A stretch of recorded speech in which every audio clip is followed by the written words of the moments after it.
5,1 МВт за зеленим тарифом вже продає в українську електромережу Теофіпольська енергетична компанія. Нині вона працює ще не на повну потужність. Після повного завершення будівництва вироблятиме понад 20 МВт. Ціна там більше 4 гривень за кіловат. Це для того, щоб підтримати, щоб можна було, люди могли вкладати гроші, щоб потім з цього мати якийсь прибуток.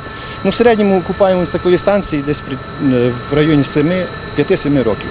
Олега Ляшка, лідера Радикальної партії, глибоко вразила потужність підприємства. Воно вже повністю може забезпечити електрикою Теофіпольський район, який навіть у час пік не споживає 5 МВт електроенергії. Та енергетики схвильовані. Дія зеленого тарифу до 2030 року. Просять Олега Ляшка підтримати його продовження. Якщо ви там можете замовити, обов'язково не будемо підтримувати, щоб позбавили зеленого тарифу. А інакше всі інвестиції, які ви робите, вони просто не окупляться.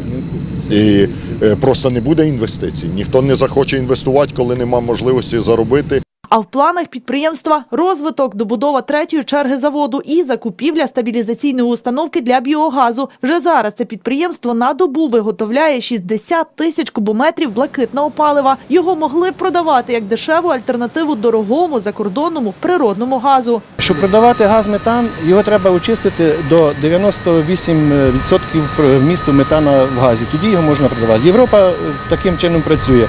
Якщо дорожча електроенергія, вони виробляють електроенергію. Якщо дорожче продати біогаз, значить вони в мережу продають біогаз. На станції очистки буде дуже дорого коштувати.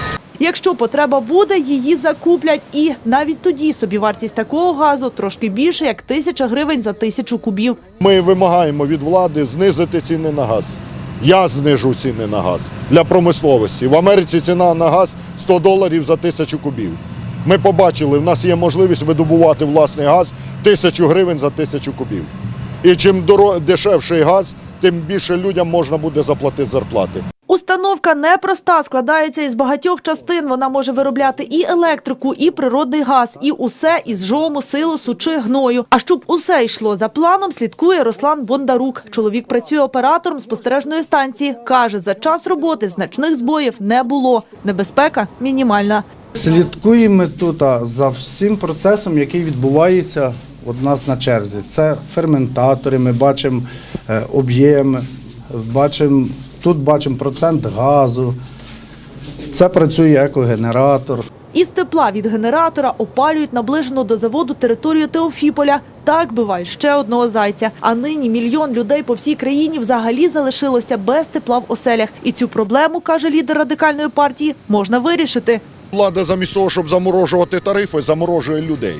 А насправді є всі можливості дати дешеве, доступне тепло і опалювати всю Україну, побудувавши такі станції із дешевим газом по всій Україні. В кожному районі по такій станції окупність максимум 5 років, зате потім на все життя доступне тепло. Наталка Бахамент, Ігор Павлюк. Головні новини Хмельниччини.